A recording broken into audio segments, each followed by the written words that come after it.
The subway car groaned through the city's underbelly, its dim lights casting jagged shadows on the grimy floor. The air was stale, heavy with the scent of rust and exhaustion, the kind of late-night hour, past 1 a.m., where the train carried only ghosts of the day's rush. At one end of the car, a 70-year-old black man sat alone, his weathered hands resting on a battered suitcase. His name was Ezekiel, though no one here cared to know it. His gray hair was cropped close, his face a map of deep lines carved by decades of hard living. He wore a threadbare overcoat, its collar turned up against the chill, and his eyes, though tired, held a quiet dignity. He stared out the window into the dark tunnel, lost in memories of a life that had given him both love and loss in equal measure. Across the car, a group of 5 young men lounged, their laughter slicing through the quiet like a blade.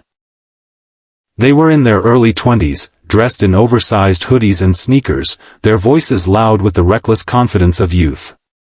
The leader, a lanky guy named Trey with a scar above his left eyebrow, held court with a smirk, his eyes scanning the car for something to break the monotony. His crew, 4 others, all feeding off his energy, followed his lead, their banter growing sharper, more predatory. They'd noticed Ezekiel the moment he'd shuffled onto the train at the last stop, his slow steps and hunched shoulders marking him as an easy target. To them, he was just an old man, invisible to the world, ripe for their amusement. Trey leaned forward, his elbows on his knees, his voice dripping with mockery. "Yo, Pops, what you carry in that bag? Your whole life?" His crew snickered, their eyes glinting with malice. Ezekiel didn't look up, his hands steady on the suitcase, but his lips tightened slightly, a flicker of tension in his weathered face. He'd seen this before. Too many times, across too many years. The taunts, the posturing, the cruelty dressed up as bravado. He'd learned long ago that silence was his shield, but silence didn't always work. Trey stood, sauntering over, his boots scuffing the floor. "I'm talking to you, old man," he said, louder now, his voice echoing in the near-empty car. He kicked Ezekiel's suitcase, hard enough to send it sliding across the floor. It hit the opposite seat with a dull thud, spilling open. A few items scattered, a folded scarf, a small Bible, a cracked photo frame holding a picture of a young woman and a boy, their smiles frozen in a happier time. Ezekiel's breath caught, his fingers twitching, but he stayed still, his eyes fixed on the floor. The other passengers, a tired nurse scrolling her phone, a drunk man slumped in his seat, a young woman clutching her purse, kept their gazes averted, their silence louder than the gang's laughter. No one wanted trouble. No one wanted to be seen. Trey crouched down, picking up the photo frame, turning it over in his hands. "This your family, huh? Bet they forgot all about you." He tossed the frame back onto the floor, the glass cracking further. Ezekiel's hands trembled now, not with fear, but with a deep, smoldering anger he'd buried long ago. He'd fought in wars, both on foreign soil and in the streets of his own city, and he'd sworn never to raise his fists again. Not after what it had cost him. But Trey wasn't done. He stepped closer, looming over Ezekiel, and delivered a sharp slap to the old man's cheek, not hard enough to bruise, but enough to sting, enough to humiliate. "Wake up, Grandpa," he sneered. His crew closed in, forming a tight semicircle, their shadows swallowing Ezekiel's small frame. The nurse looked away. The drunk man snored. The young woman pulled her purse tighter. At the far end of the car, a figure stirred. He'd been sitting there since before Ezekiel boarded, unnoticed, blending into the background like a shadow. He was bald, his face carved with scars, his eyes sharp and unyielding. He wore a black leather jacket, his hands in his pockets, his posture relaxed but coiled, like a panther waiting for the moment to strike. His name was Jason Statham, though no one here knew it, and no one needed to. He was a man who moved through the world like a blade, cutting only when necessary, but always with precision. The car fell silent as Jason stood, his movements slow, deliberate. Every eye turned to him, even the passengers who'd been pretending not to see. He didn't speak, not yet. He simply walked toward the group, his boots silent on the floor, his presence filling the space like a storm cloud. Trey straightened, his smirk faltering for a fraction of a second. "Who the hell are you?" he asked, his voice still cocky but tinged with unease. His crew shifted, their laughter dying, their hands flexing instinctively. Jason stopped a few feet away, his eyes sweeping over the group, reading them like a book he'd read 100 times before. When he spoke, his voice was low, calm, but carried a weight that made the air feel heavier. "You've got one chance," he said. "Pick up his things. Get off at the next stop. Don't look back." Trey laughed, but it was forced, brittle. "You serious, man?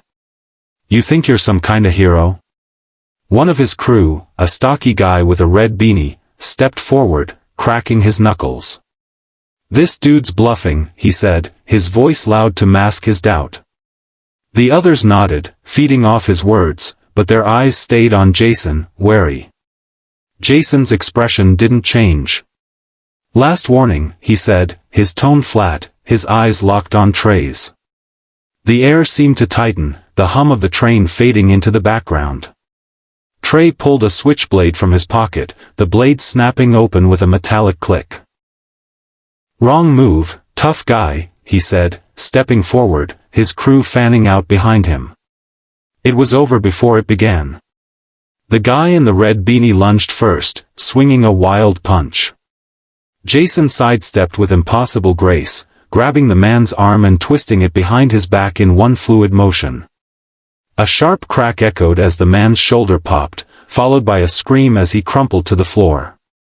Trey slashed with the knife, but Jason was already moving, deflecting the blade with his forearm and driving his fist into Trey's solar plexus. The air rushed out of Trey's lungs, and he staggered back, gasping. The other three rushed Jason, a chaotic blur of fists and curses, but he was untouchable. A knee to one man's stomach sent him crashing into the seats. An elbow to another's jaw dropped him like a stone.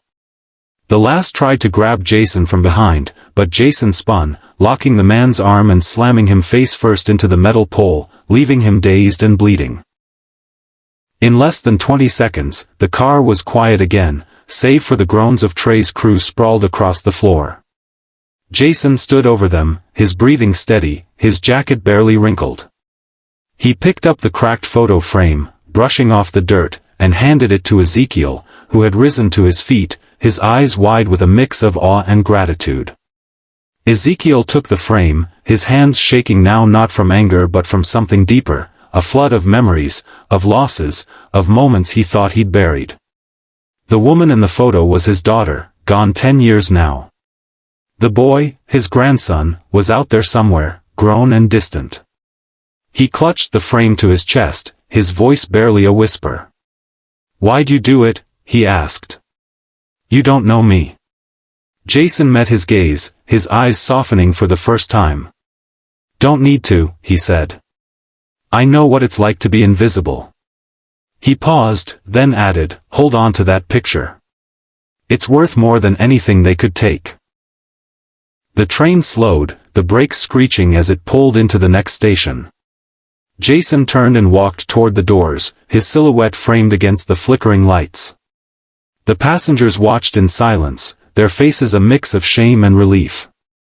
Trey and his crew scrambled to their feet, limping toward the other end of the car, their bravado shattered. Ezekiel sat back down, the photo frame in his lap. He traced the faces of his daughter and grandson, his fingers lingering on their smiles. For years, he'd carried the weight of their absence, the weight of a world that had tried to erase him. Tonight, for the first time in a long time, he felt seen. Not just by Jason, but by himself. The train pulled away, carrying him into the night, and as the city blurred past the window, Ezekiel allowed himself a small, quiet smile. He wasn't invisible. Not tonight.